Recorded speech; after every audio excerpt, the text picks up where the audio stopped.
I'm here with San Diego County Supervisor Jim Desmond and Manny Rodriguez. You're with City Heights Community Development. Yes, and you're with a group. You've gotten together to do this Yes on G. You are for Measure G. Absolutely. Okay, so Supervisor Desmond, can I start with you? Sure. What are your concerns about Measure G? Well, Measure G is a county-wide half-cent sales tax where the money is going to SANDAG.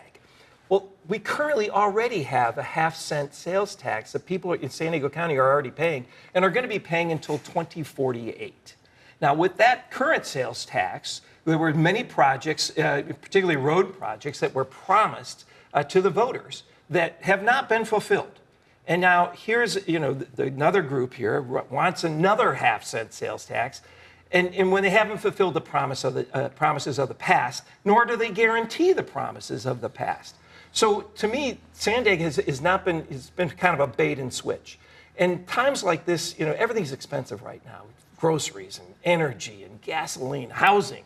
And to have another half-cent sales tax on everything you buy, which is only going to be an additional tax to the one that we already have, to me is double taxing the people and not fulfilling the promises. So that's why I'm against Measure G. I saw this headline, funds are not legally required to repair roads on Measure G. Is that true? If you read the fine print, legally earmarked to repair roads? That they are not legally earmarked? Yeah. Well, then that's what they're selling. Most of the time, they're trying to sell people on these tax measures, say, hey, we're going to fix the roads. And then they don't. And unfortunately, SANDAG's main effort is to get people out of their cars. They want you to get out of your car. They want you to go on buses and bicycles and trolleys.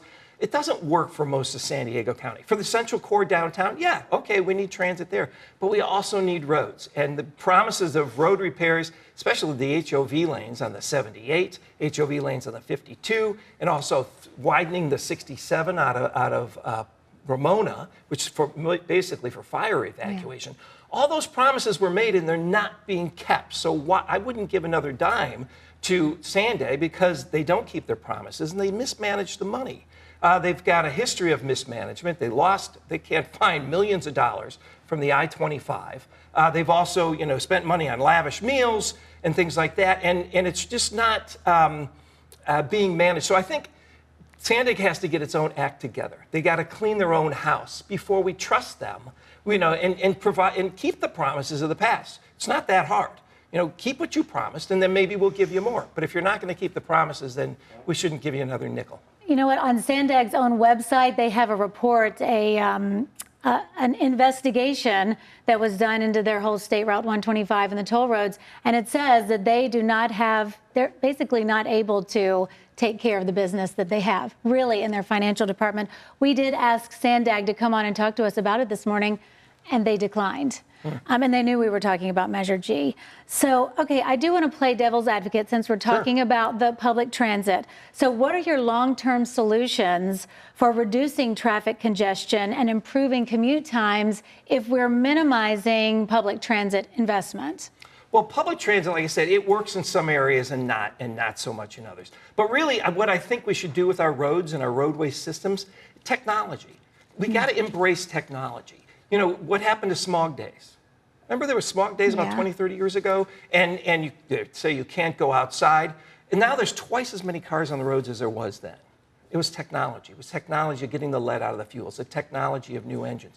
I think technology has come a long ways, especially with cars, with electric cars.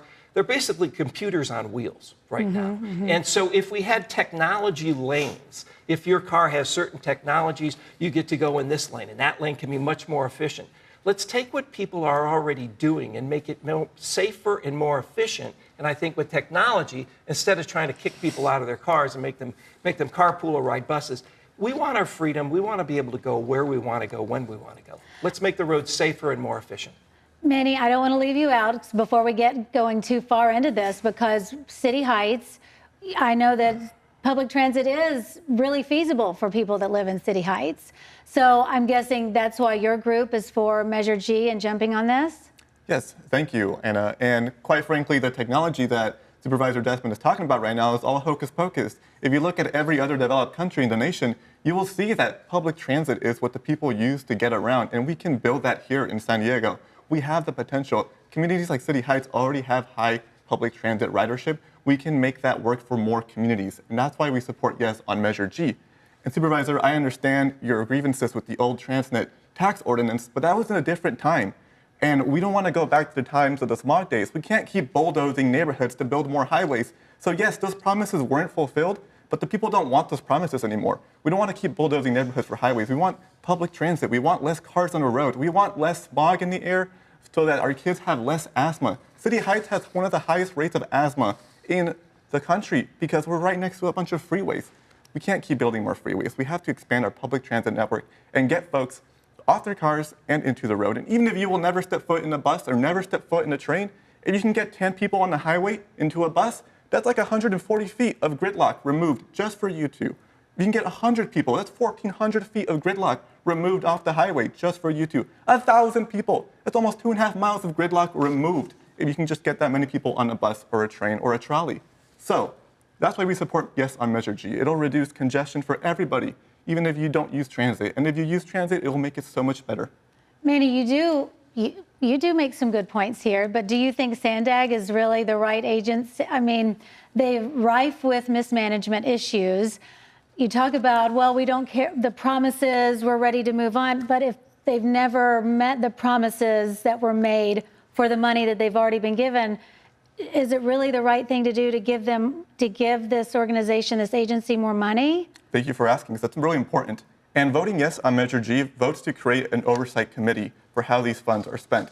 And you, Supervisor, will actually play a role in that because the Board of Supervisors, of which you sit on, will appoint the members of this committee. So in a way, how well these funds are spent will go back to how well the supervisors are in picking the right people to oversee these funds. And this goes back to SANDAG as well, because Supervisor, you served on SANDAG for quite some time on that board. Did it become any better after your service? I see you tweeting about them on Twitter, talking smack about them on TV.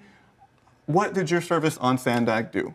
So I want to bring that question back, but I'll leave it up to the audience to decide. But overall, the audience can have faith in this oversight committee and trust your Board of Supervisors to make sure the right people are appointed to oversee these funds and make sure that it's spent well. So it's going to go back to an oversight committee for SANDAG to make sure that the money is used correctly? Yes. Do you want to answer that? There's already an oversight committee. There has been an oversight committee since 2004.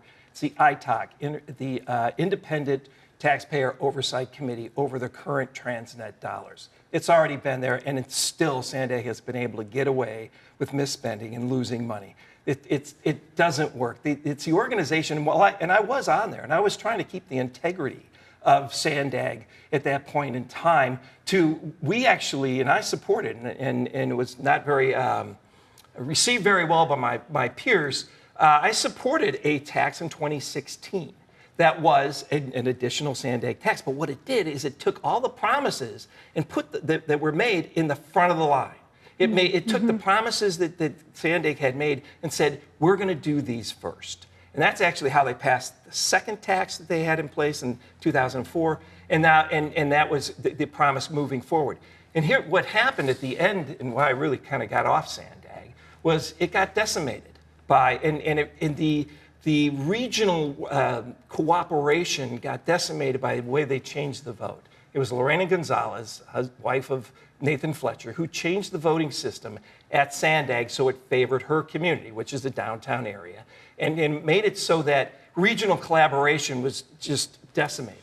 The fact that now 3 cities can decide what the rest of the county is going to be paying in taxes, what the projects are. It used to be more regional, and it used to be we got solutions that worked for everyone as opposed to just a few. And I'm not trying to take away any transit from the areas that need it, but the rest of the county ends up paying for that. People in Alpine and people Ramona, people Julian, people San Marcos and Oceanside and other places are paying for these things and not getting the benefit of the services or getting the road improvements they need.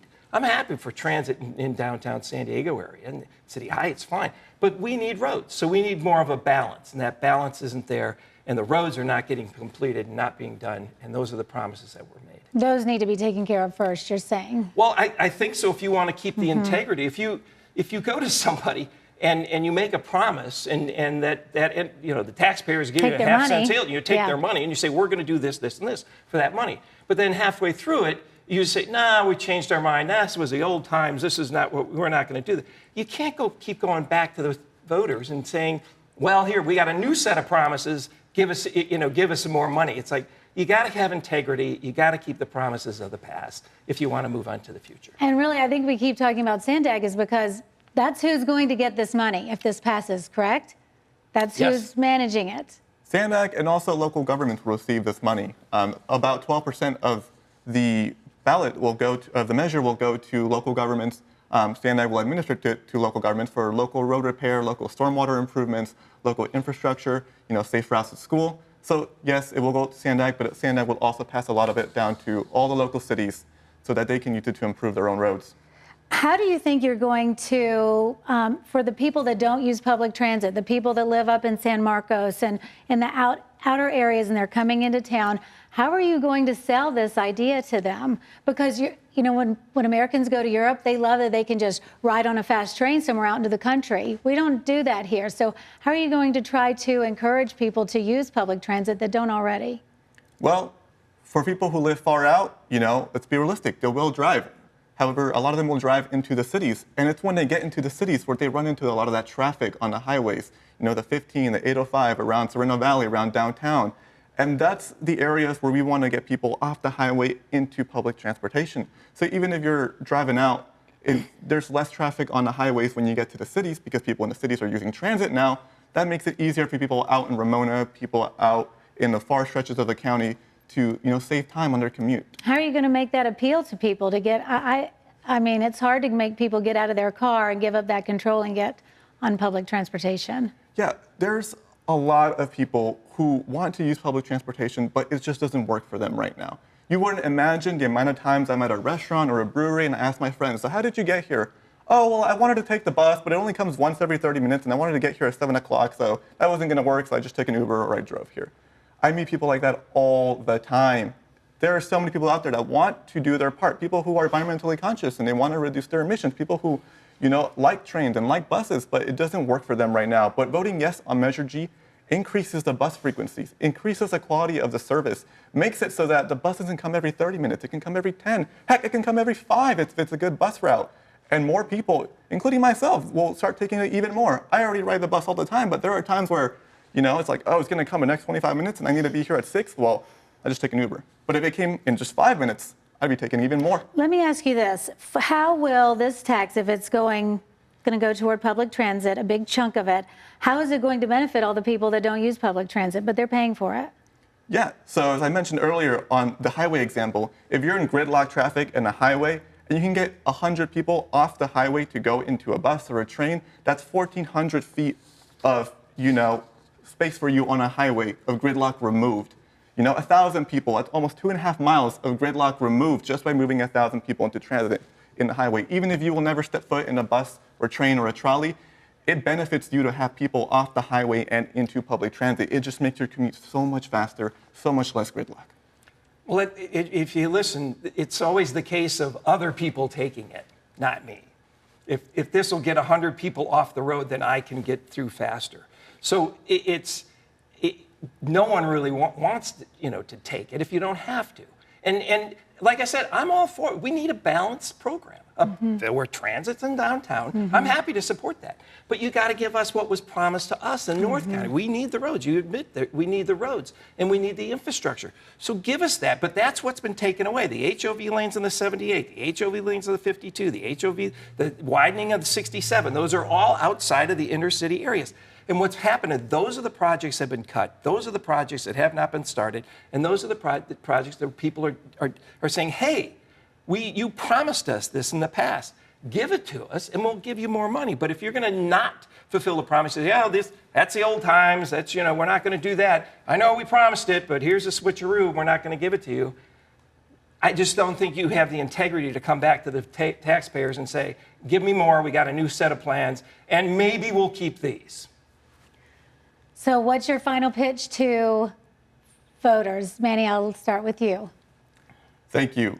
So in our status quo, cars are the largest source of emissions. It's giving our kids asthma. Cars are also expensive. You got insurance, gas, car payments, and so much more on top of that just weighs down working families.